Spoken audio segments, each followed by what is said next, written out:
Bienvenue dans Terrienne, l'actualité des femmes dans le monde. Cette semaine, Terrienne vous emmène au Togo. Une association cherche à lutter contre la précarité menstruelle. Le projet Miledou, qui veut dire tous ensemble en dialecte togolais, organise depuis 2013 des tournois de basket mixtes pour apprendre aux filles et aux garçons à vivre ensemble et à lutter contre les tabous. La période des règles est souvent un handicap pour les filles, notamment lorsqu'elles veulent faire du sport et qu'elles manquent de moyens pour se fournir des protections. Un événement sera organisé le 6 mars prochain dans un village du sud du pays avec pour ambition de distribuer des protections hygiéniques. Pour cela, un appel aux dons est lancé.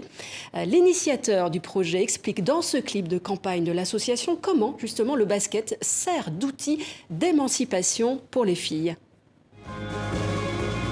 Le basketball en particulier nous a permis d'attirer des jeunes filles qui très souvent sont exclues de toutes les activités. Et il nous semblait important d'avoir une activité où les filles et les garçons pourraient passer du temps ensemble. Le projet Miledou nous a beaucoup enseigné dans plusieurs choses. Il nous a appris comment vivre en société, comment s'adresser à son prochain, comment apprendre ses leçons.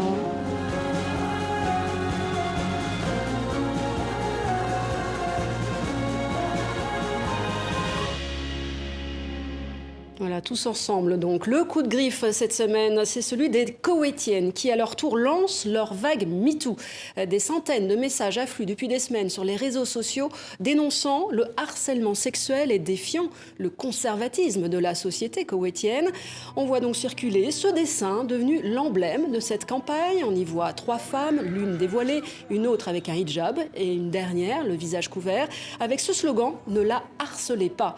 À l'origine de ce mouvement inédit au Koweït, une célèbre blogueuse de mode, Asia Al-Faraj, elle a publié une vidéo sur son compte Instagram derrière le mot dièse Lan Asket, qui signifie « Je ne me tairai pas ».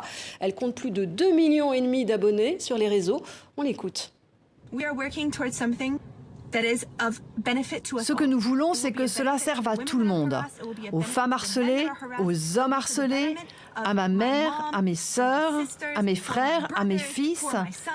Il nous faut un moyen de signaler le harcèlement sexuel. Tout le monde a à y gagner. C'est une étape nécessaire dans ce pays. Nous en avons besoin. Et le coup de cœur de Terrienne à Rana Gorgani, danseuse soufie. Cette danse spirituelle et ancestrale est réservée traditionnellement aux hommes, connus sous le nom de derviches tourneurs. Mais des femmes la pratiquent aussi, mais en cachette. Alors cette franco-iranienne de 37 ans, elle a décidé de faire tourner sa robe en pleine lumière, et c'est tant mieux.